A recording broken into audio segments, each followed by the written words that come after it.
Hello students. आज हमारा topic है एमएस एक्सेल।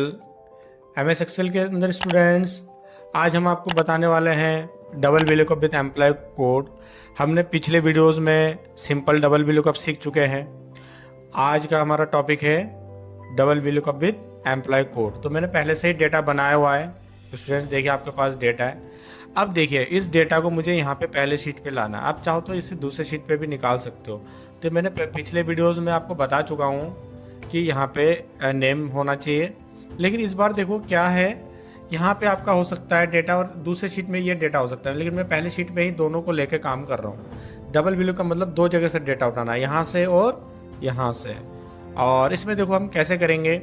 यहाँ पे देखो मुकेश का जो एम्प्लॉय कोड है, आप देखते हो कोई एम्प्लॉय होता है, एम्प्लॉय का जो कोड होता है, सभी एम्प्लॉय का अलग अलग कोड होता है।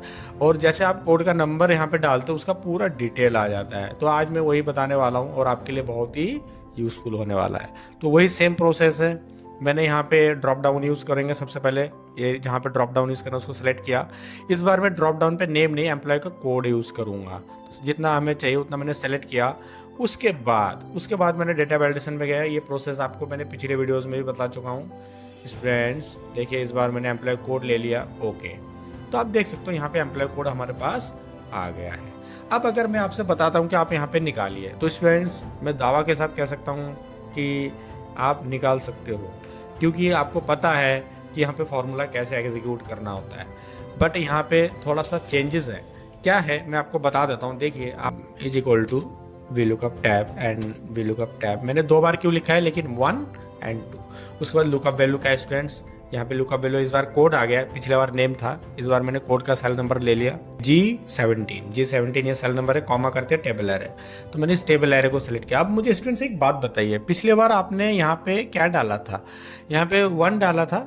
1 किस लिए डाला था? क्योंकि नेम था। अब इस बार 1 किस पे आ रहा है? Employee code. जबकि एम्प्लॉय कोड इधर तो हमारा एम्प्लॉय कोड नहीं है, लेकिन एम्प्लॉय कोड के साथ नेम है। तो ये सबसे खास बात है स्टूडेंट्स। देखिए अब मैंने यहाँ पे भी 1 कर दिया, ठीक है। अब इसमें जैसे मैंने यहाँ पे अगर 1 कर दिया तो यहाँ पे आपका क्या आएगा? चलो ठीक है, एम पे 1 कर दिया, लेकिन आप देखिए थोड़ा डाउट है कि नहीं आएगा। मैं आपको पहले करके दिखा देता हूँ। कॉमा, अब यहाँ पे आपने 1 लिखा, फिर यहाँ पे इसको ले लिया सेकंड टेबल एरे आपका दूसरे नंबर का, देन कॉमा। अब हमें निकालना क्या है? फादर्स नेम 1 2 कॉलम पे, तो 2 डाल दिया, कॉमा एंड 0 फॉल्स के लिए, एग्जैक्ट मैच के लिए। एंटर करते ही देखिए नहीं आया। मैंने क्या बोला? नहीं आएगा। क्यों नहीं आया? जबकि आप बताओगे सर हमें ये चीज़ बताए थे आपने, ये तो बिल्कुल ओके है। बट ओके नहीं है, मैं बताता हूँ। जब आपने यहाँ पे लिया था तो 1 क्यों लिया? क्योंकि पहले कॉलम पे हमारा एम्प्लॉय कोड है, इसीलिए यहाँ पे एम्प्लॉय कोड तो है नहीं, तो इसलिए नहीं लेगा। आपने हालांकि एम्प्लॉय कोड लिखा है स्टूडेंट्स, लेकिन यहाँ पे आपको एम्प्लॉय नेम के हिसाब से लेना है 2। क्यों? क्योंकि यहाँ पे एम्प्लॉय नेम को ही डिफाइन किया है। तो आपको यहाँ पे क्या आएगा स्टूडेंट्स? सिर्फ 2 आएगा। तो इसको आप बड़े ध्यान से देखिए, ये बहुत इंपॉर्टेंट होने वाला है आपके लिए। जैसे मैंने एंटर किया, आपके डेटा आपके सामने स्क्रीन के ऊपर देख सकते हो आप। तो ये मिस्टेक मत करना। और मैं दूसरा एक बार और बता देता हूँ आपको।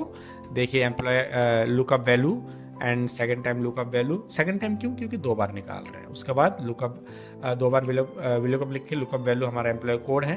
देन हमने टेबल एरे ले लिया, देन कॉमा। इस बार देखो 2 लिया मैंने, डायरेक्टली 1 नहीं लिया, क्योंकि मैंने पहले नंबर पे देखो एम्प्लॉय कोड है, दूसरे नंबर पे एम्प्लॉय नेम है, और यहाँ पे भी आपका एम्प्लॉय कोड नहीं है, एम्प्लॉय नेम है, इसलिए मैंने 2 डाला है। तो स्टूडेंट्स ये चीज़ आपको खासकर ध्यान रखना है।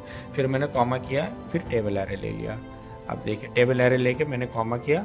उसके बाद हमें क्या है एड्रेस बताओ? 1 2 3। तो मैंने यहाँ पे लिख दिया comma 3 comma 0 and bracket close, enter. ये देखिए हमारा एड्रेस आ गया। एज के लिए मैंने बताया था, तो एम्प्लॉय कोड आपको पहले निकालना पड़ेगा, जब जाके एज निकलेगा। तो देखिए आपको क्या करना पड़ेगा स्टूडेंट्स, मैं बता देता हूँ आपको। यहाँ पे एक फॉर्मेट टेबल और बनाना पड़ेगा। कैसे? ये ले लिया, इसका फॉर्मेट मैंने यहाँ पे दे दिया, ठीक है। मैंने एक कॉलम और बना दिया यहाँ पे, ऐसे करके बॉर्डर कर दिया। अब देखिए यहाँ पे भी आपको एम्प्लॉय नेम का बनाना है सबसे पहले। अब डायरेक्टली मैंने यहाँ पे एम्प्लॉय नेम ले लिया। तो डायरेक्टली निकालने के लिए मैंने आपको बताया था, जब सेलेक्ट करोगे ड्रॉप डाउन कर दो students. Is equal to drop down का क्या है? मैं VLOOKUP से ले लेता हूँ। VLOOKUP लेके सिंपल VLOOKUP लेके मैंने यहाँ पे ब्रैकेट ओपन किया।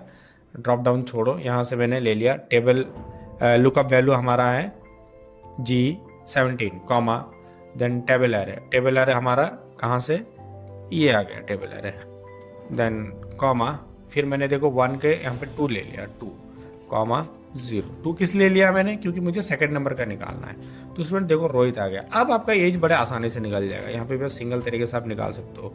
ये देखिए स्टूडेंट्स, आप भी लुकअप लगा के जब भी आपका निकलेगा, लुकअप वैल्यू क्या है हमारा, इस बार नेम है, कॉमा, और टेबल एरे क्या है हमारा, नेम के साथ एज है। आपको सिर्फ नेम के साथ एज को ही सिलेक्ट करना पड़ेगा, कॉमा, उसके बाद आपको यहाँ पे एज के लिए 2 नंबर लेना है, क्योंकि 1 और 2 नंबर पे आपका एज है, कॉमा 0 ब्रैकेट क्लोज। देखिए स्टूडेंट्स, तो यहाँ पे देखिए जैसे आप चेंज करोगे कोड, उसके हिसाब से आपका सब कुछ चेंज हो जाएगा। तो यहाँ पे थोड़ा सा ये फॉर्मेट चेंज है स्टूडेंट्स। उसके बाद मैं जेंडर आपको भी बता सकता हूँ, आपको पता है कि कैसे निकाले जाते हैं। एक्चुअली आप वीडियोस बहुत लंबी चली जाएगी, तो मैं यहाँ पे थोड़ा सा आपको है ना स्टॉप करना चाहूँगा, क्योंकि ये सेम वही प्रोसेस होता है जो मैंने double VLOOKUP with employee code बताया। ये आपके जॉब वर्क में भी बहुत यूज़फुल होने वाला है। एक्चुअली क्या होता है, ये जो मैंने डेटा लिया ये मैं सेकंड शीट पे भी यूज़ कर सकता हूँ। आप एक बार देखिए, मैंने यहाँ से कर दिया कट, मैंने कट करके सेकंड शीट पे जैसे मुझे डेटा दिखाना है तो मैंने कट करके पेस्ट कर दिया। अब मैंने इसको थोड़ा सा और फॉर्मेट कर देता हूँ, सजा देता हूँ। देखिए अब देखिए यहाँ पे कोई ड्रॉप डाउन है हमारे पास। अब जैसे देखिए यहाँ पे तो हमारे डेटा तो हमारे दूसरे शीट पे है, लेकिन अगर मैं कुछ भी यहाँ से हमें देखना है कि हमें ये बता दिया हमारे बॉस ने कि यहाँ पे मुझे पूरा डिटेल चाहिए, एड्रेस क्या है, फादर्स नेम क्या है, एज क्या है, वगैरह वगैरह जो आपको चाहिए। तो आप जैसे यहाँ पे एम्प्लॉय कोड डालोगे वहाँ पे उसका चेंज हो जाएगा। तो यहाँ से आप ऐसे एम्प्लॉय कोड लेके चेंज कर सकते हो। और एम्प्लॉय कोड चेंज करने के लिए आपको फिर दोबारा यहाँ पे फॉर्मेट चेंज करना पड़ेगा। हालांकि ये डेटा आप यहाँ पे भी डायरेक्टली कर सकते थे, तो मुझे फिर क्या करना पड़ेगा, इसके लिए भी मैं आपको बताता हूँ। क्लियर फॉर्मेट, फिर आपने यहाँ पे गए डेटा लिया, इतना आपने सेलेक्ट किया, दोबारा आपने देखो फॉर्मूला तो लगा हुआ है, दोबारा आपको यहाँ पे जाना है, फिर आपको डेटाबेस पे जाके यहाँ से लिस्ट पे जाके आपकी कौन सी लिस्ट पे जाना है, आपको कोड के लिस्ट पे जाना है। बस कोड लेके जैसे ओके करोगे स्टूडेंट्स, फिर आप जैसे यहाँ पे जाओगे आपका कोड डालते उसका पूरा डिटेल आ जाएगा। तो स्टूडेंट्स आज का क्लास आपको कैसा लगा, हमारे कमेंट बॉक्स में आप मैसेज डाल के बताइए। कोई भी एम्प्लॉय को आप डिटेल यहाँ से डायरेक्टली निकाल सकते हो जो आपको नीड है। तो ये भी आपके लिए बहुत यूज़फुल होने वाला है और आपके जॉब वर्क में भी बहुत यूज़ होने वाला है। तो आप हमारे चैनल को सब्सक्राइब कीजिए, हमारे वीडियोस को देखिए। आप अपने कहीं पे जॉब के लिए भी आप अप्लाई करना चाहते हो तो स्टूडेंट्स से कॉमन क्वेश्चन आपको आना चाहिए। Thank you for watching.